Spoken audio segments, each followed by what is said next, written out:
Je pense que il faut assumer le fait que la France doit avoir peur, puisque, comme le dit cet article de France Info, les menaces de nouvelles maladies sur notre territoire sont, sont plus que prégnantes. Elles sont prêtes à être accouchées. De toute façon, on l'a vu, hein, ça fait des années qu'on nous dit que le moustique tigre commence petit à petit à coloniser la France. Ça a été d'abord le sud, maintenant je crois qu'il a passé la Loire, donc bientôt ça sera tout le territoire.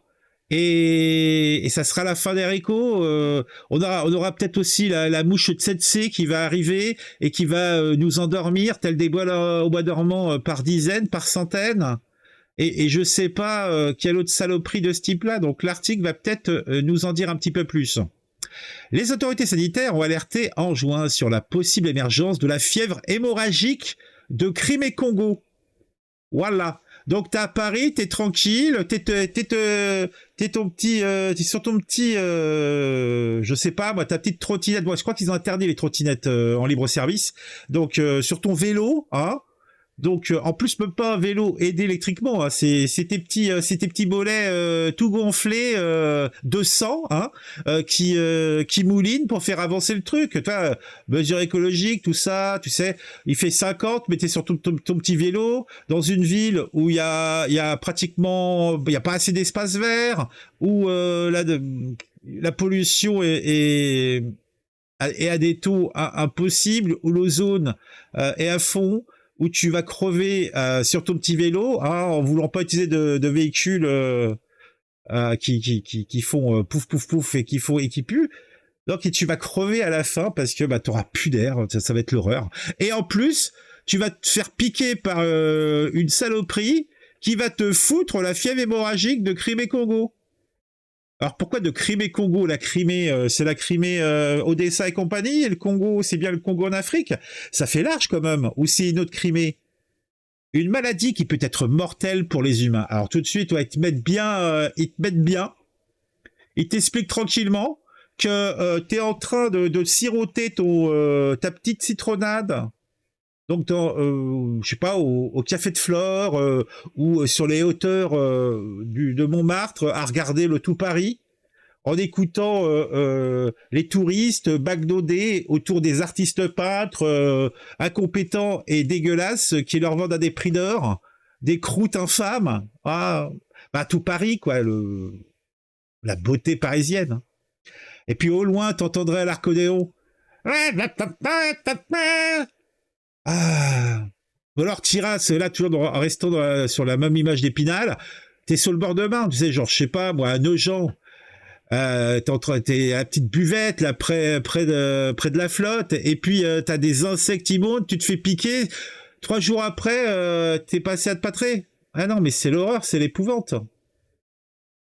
Là, je vais couper le Discord parce que là encore, je sais pas comment couper ces ping, ping, ping, et ça m'agace prodigieusement. Voilà. Donc, j'espère que personne essaiera d'aller sur le Discord pour faire un vocal, parce que là, je l'ai coupé. Mais bon, qu'importe.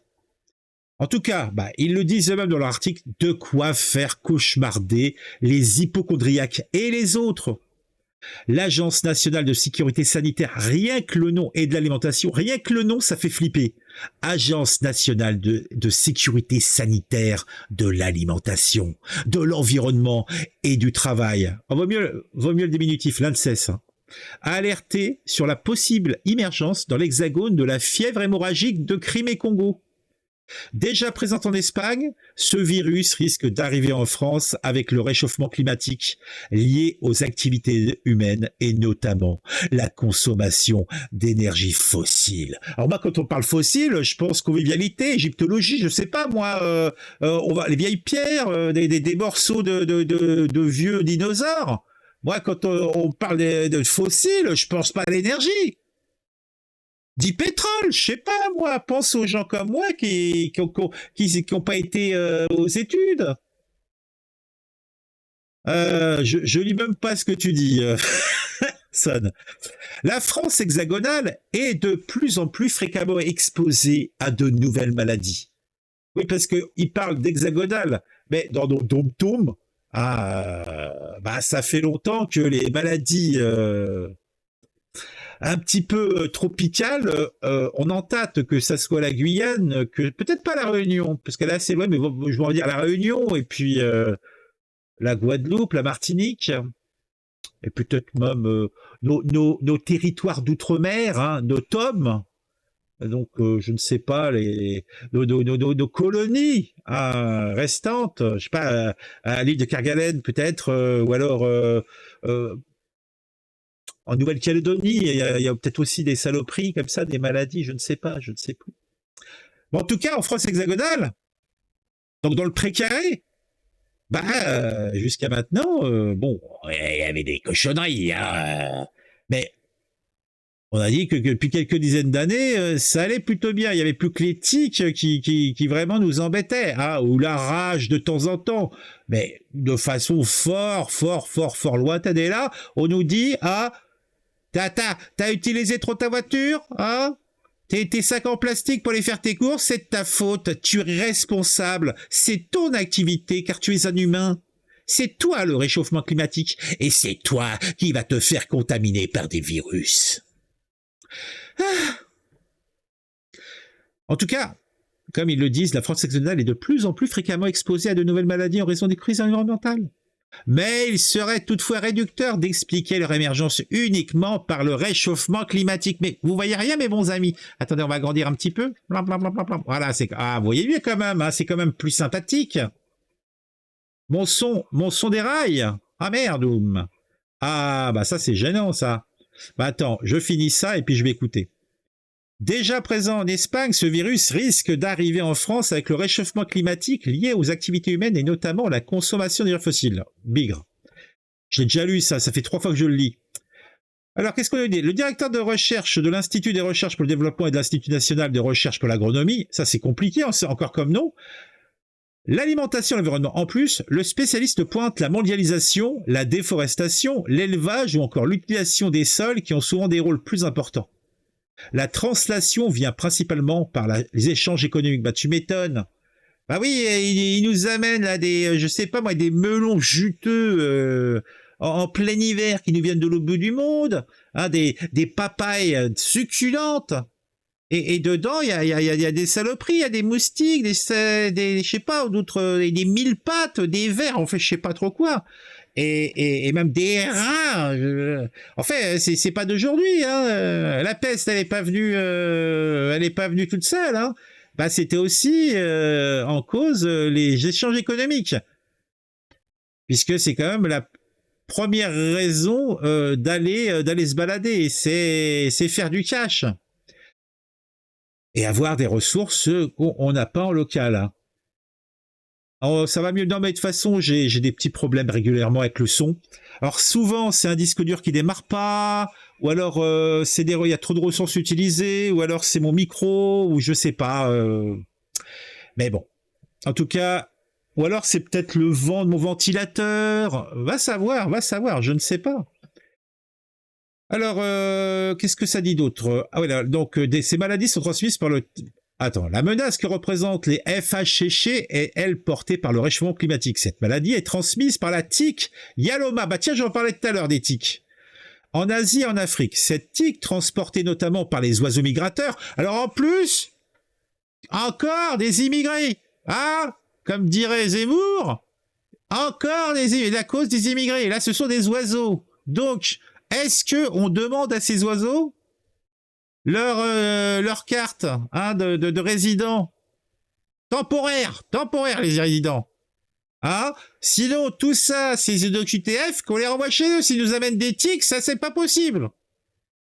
En tout cas, puisque les oiseaux émigrent, la fameuse tique s'est déjà retrouvée dans l'Hexagone et depuis plusieurs dizaines d'années. Mais elle n'arrivait pas à faire souche, il semblerait. Mais avec la chaleur, elle le ferait maintenant.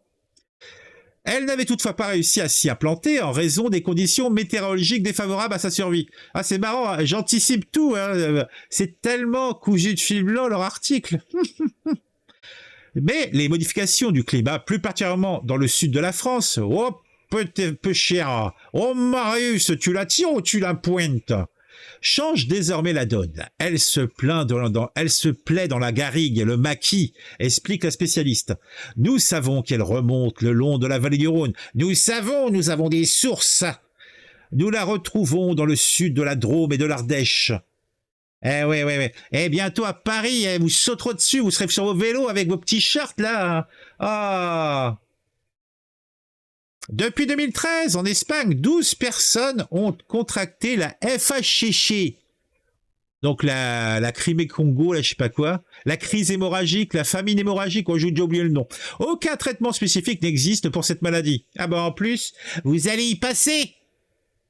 N'existe pour cette maladie qui se caractérise d'abord par des symptômes grippaux, des courbatures, des troubles digestifs. J'ai tout ça, je vais mourir. Des vomissements, puis éventuellement des hémorragies. D'où le nom, hein.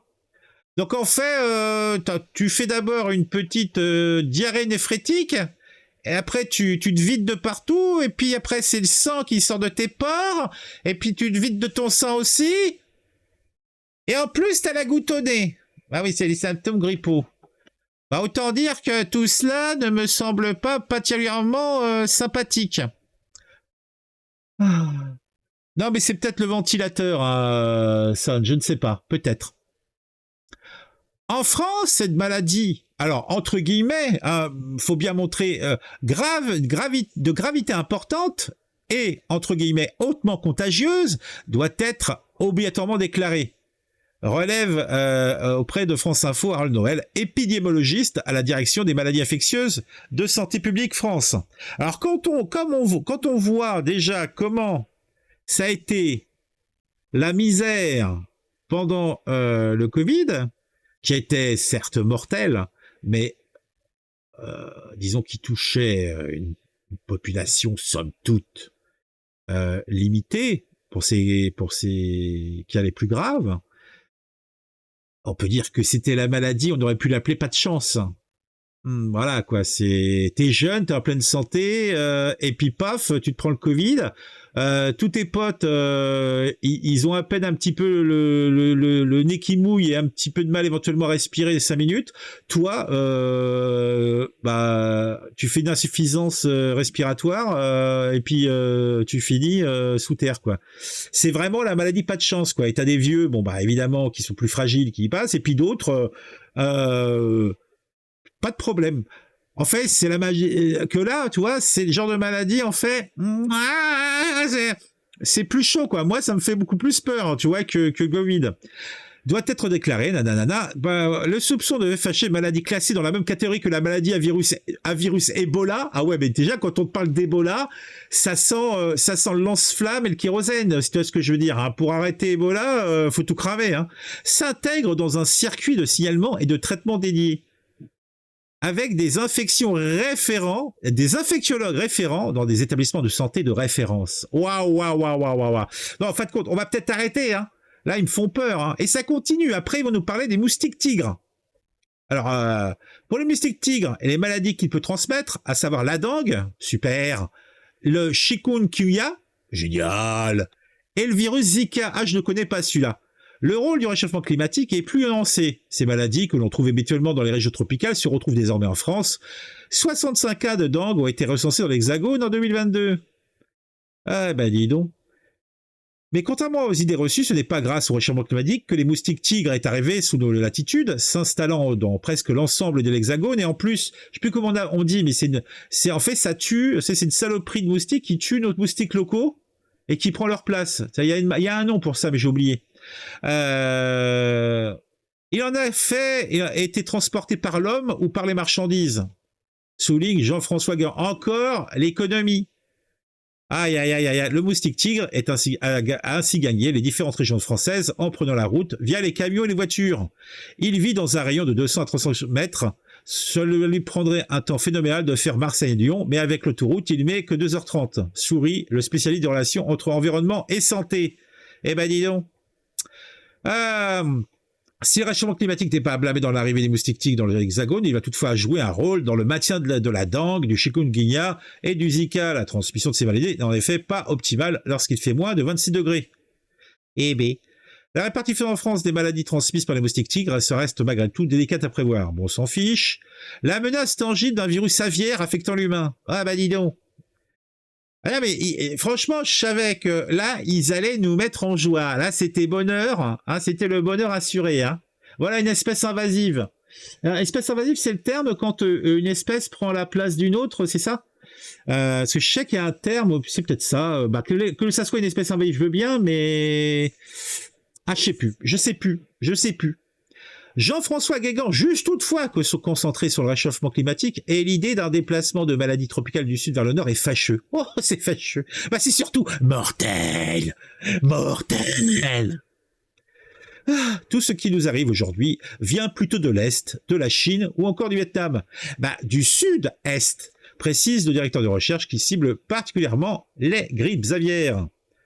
Depuis que des épidémies touchant les animaux ont lourdement frappé le pays ces dernières années, les maladies respiratoires liées aux volailles, l'influenza aviaire sont surveillées de près en France. Dans le sud-ouest, 900 000 animaux ont été abattus au mois de mai. 900 000 quand même. Hein. Ça fait une sacrée hécatombe. Hein. Le niveau de circulation des influenza aviaires observé en France ces 2 dernières années est inédit. C'est vraiment très important. Bon, on a eu aussi la vache folle et compagnie. On a eu plein de trucs quand même.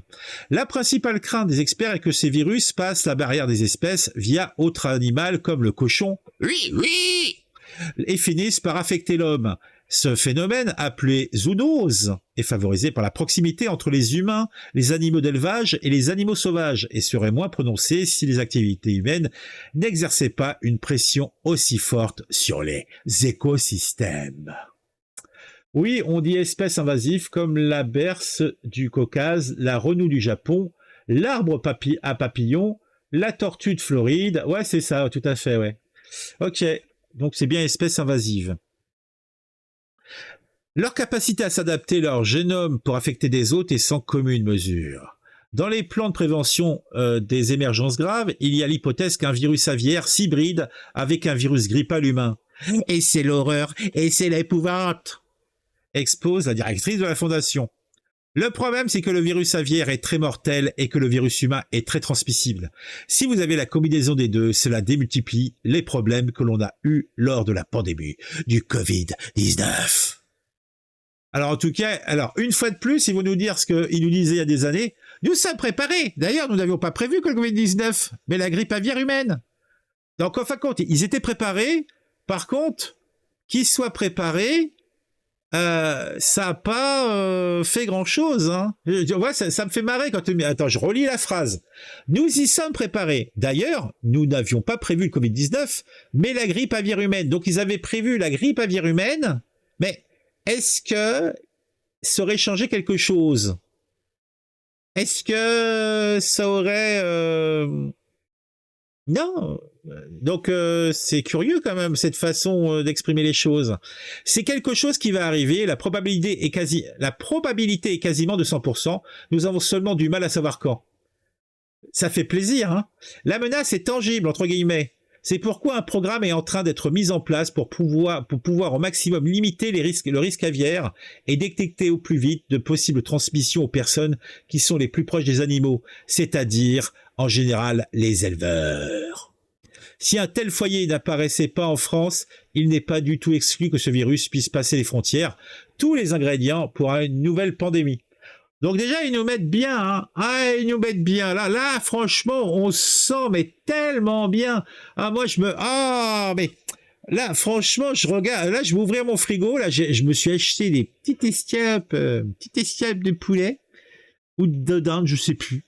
En fait, c'était pas trop cher. Hein, donc, je me suis dit, oh, on va se faire plaisir. Ah, on va se faire plaisir. J'ai acheté aussi une petite patate, hein. Et faire une petite friteuse, une petite patate, je suis tout seul, donc je mange ce que je veux, hein. J'en profite, c'est la fête. Je vais me mettre bien, comme qui dirait. Et je suis un petit peu embêté, hein. Parce que là, maintenant, j'ai peur si je bouffe de la viande. Peut-être que moi, j'aime bien la viande pas trop grillée, toi. Là, peut-être que j'ai grillé jusqu'au cœur pour tuer toutes les bestioles, là, et tout. J'ai bouffé du charbon. Enfin, les woke diraient peut-être que c'est un terme offensant, faudrait demander à la tronche en biais.